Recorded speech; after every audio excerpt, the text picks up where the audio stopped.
और केंद्रीय गृह मंत्री अमित शाह के दौरे से पहले रघुनाथ बाजार के व्यापारियों को भी कई उम्मीदें हैं, क्योंकि अमित शाह रघुनाथ मंदिर में पूजा के लिए पहुंच रहे हैं। व्यापारियों की मांग है कि इस बाजार और इससे जुड़े क्षेत्रों में व्यापार के उत्थान के लिए उपयुक्त उपायों की आवश्यकता है, जिसके लिए सरकार को एक पूरा रोडमैप तैयार करना चाहिए।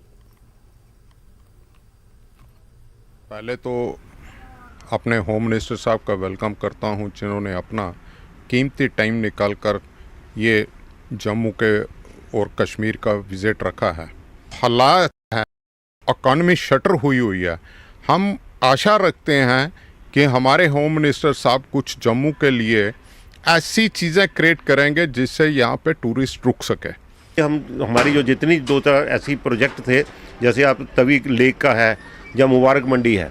अब देखिए कि मुबारक मंडी हमारे पास इतनी अच्छी धरोहर है, हम उसका बेनिफिट नहीं ले पा रहे, और इतनी अच्छी धरोहर को इतनी जल्दी से जल्दी प्रोजेक्शन में लाना चाहिए था, उसकी प्रिजर्वेशन होनी चाहिए थी, लेकिन उसमें धीमी गति इतनी है कि पिछले 8-10 साल से ये काम चल रहा है, लेकिन वो मुबारक मंडी का कम्प्लेक्स अभी अधूरे का अधूरा ही है। ये चाहेंगे कि आज मिनिस्टर साहब हमारे अगर जम्मू विजिट हो रही है तो हमारे टूरिज़्म पे ध्यान दिया जाए, जिससे जम्मू रीजन, जो पर्टिकुलरली जम्मू एक हमारा एज एन होल, जो हमारा पुराना टूरिज़्म यहाँ पे आता होता था, वो एक हमारे रीजन से कनेक्टेड ट्रेन्स अच्छी आगे चली गई हैं कटरे में, सारा उधर टूरिस्ट है। आप रघुनाथ बाजार और एडजॉइनिंग एरिया और Jammu city as a whole आप देखेंगे यहाँ पे टूरिस्ट का कोई भी चीज़ नहीं है। का प्राचीन मंदिर है, वहाँ पे पूजा अर्चना के लिए आ रहे हैं, तो वो देश की भलाई के लिए और देश की समृद्धि के लिए वो आ रहे हैं।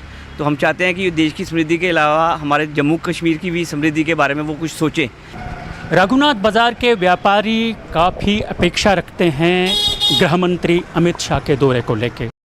इनका कहना है कि जम्मू को टूरिस्ट मैप पर लाया जाए और कुछ ऐसी जगहों को आइडेंटिफाई किया जाए जहां पे टूरिज़्म को बढ़ावा मिले। जब टूरिज़्म को बढ़ावा मिलेगा तभी उनका कारोबार बढ़ सकता है। कैमरा पर्सन साहिबा भट्ट के साथ मैं राजेंद्र तिक्कू, न्यूज़ 18 जम्मू।